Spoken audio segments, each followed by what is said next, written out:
Outrage, condemnation, threats of payback, all coming from top Republicans who are rallying around Donald Trump following the FBI search of his Florida home.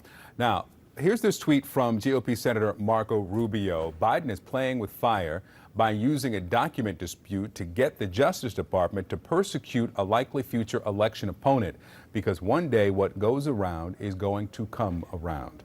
And this from House Minority Leader Kevin McCarthy telling Attorney General Merrick Garland to, quote, preserve your documents and clear your calendar. Alice Stewart is a Republican strategist, a former communications director for Ted Cruz, and a CNN political commentator. Charlie Dent is a former Republican congressman from Pennsylvania and a CNN political commentator. Welcome to you both. Congressman, let me start with you. And what we're hearing from Republican members of Congress up until about 6 o'clock yesterday, 2022 was about Biden. It was about the economy. It was about inflation, the price of gas. Is this now what Republicans will try to make the midterms about?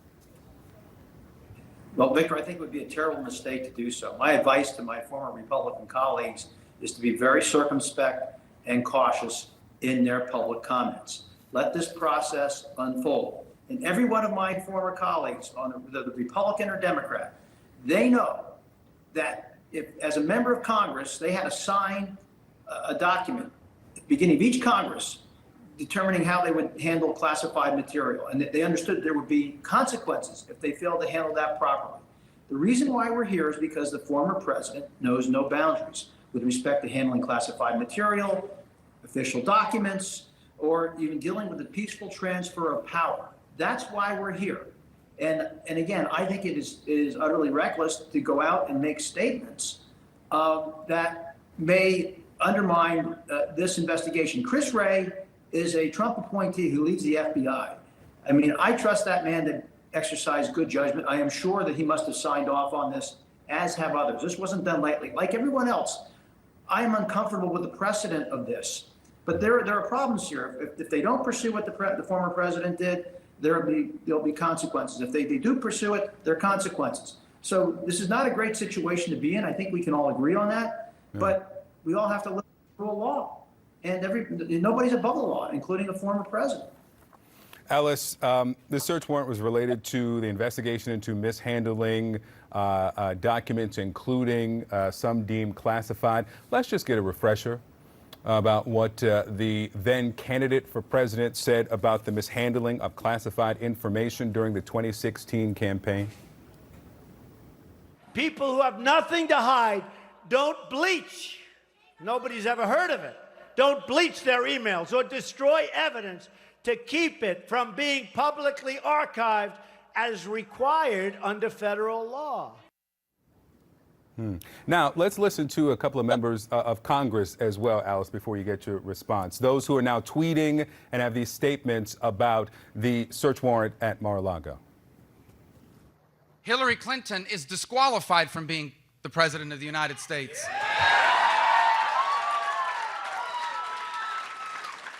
Because she stored classified and sensitive information on her email server because she thinks she's above the law. I want somebody outside the Clinton network looking through these emails, because this whole system defies the letter and the spirit of the 2009 law, and I think this thing is a very big deal. And that's exactly what the Clinton email scandal was all about, is the maintenance of classified information.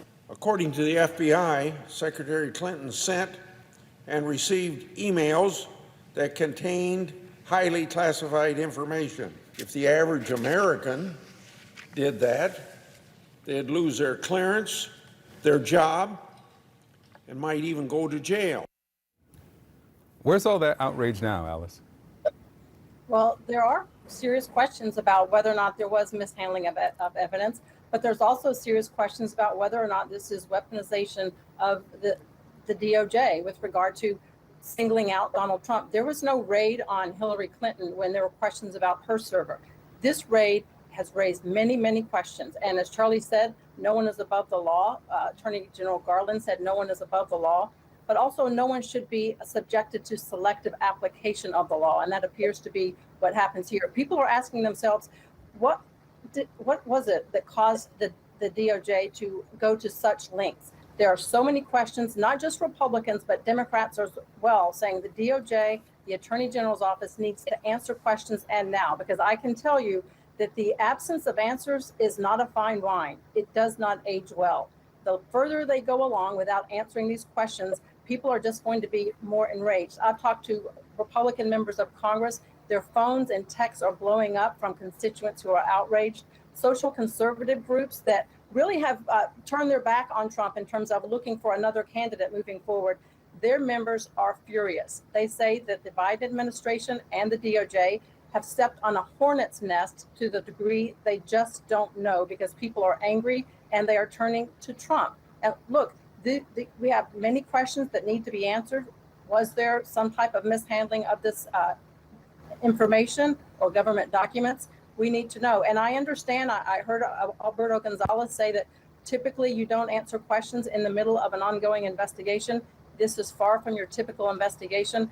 Members of Congress I've talked to said, sure, they would like to talk with the DOJ, but they also need to answer questions for the public to put some of this frustration at ease. All right, Alice Stewart, Congressman Dent, thank you. Thanks, Victor.